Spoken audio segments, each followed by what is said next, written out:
Hello, my name is Brian Duffy, and this is my explaining procedure video for SEC-510. I expect each of my students to hold themselves in an appropriate manner inside my classroom. I expect them to be respectful to their classmates as well as myself. Students will use appropriate language at all times inside my classroom and will speak in a professional manner. Students must manage their own behavior and accept responsibility for the consequences of negative behavior.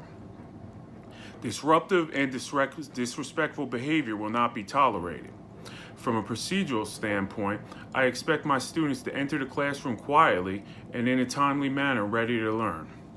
I will have a do now on the board, and students will sit quietly waiting for further instruction from the teacher.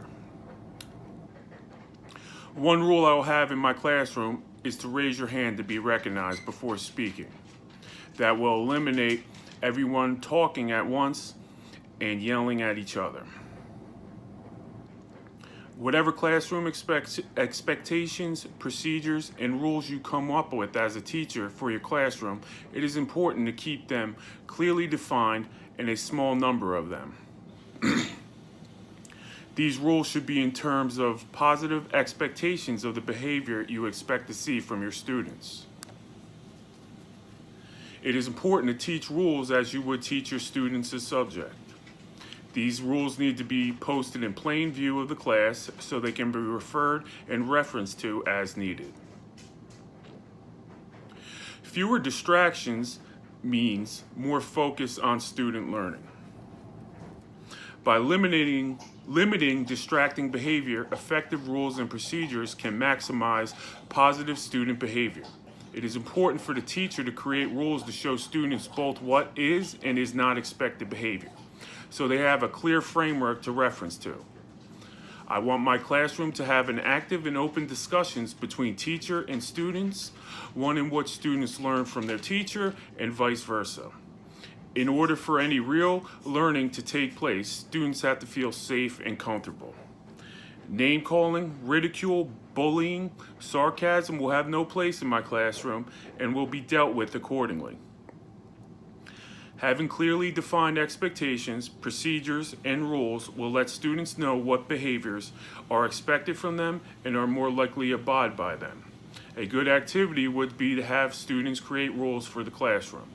It provides students with a sense of ownership and makes them more likely to remember the rules within the classroom.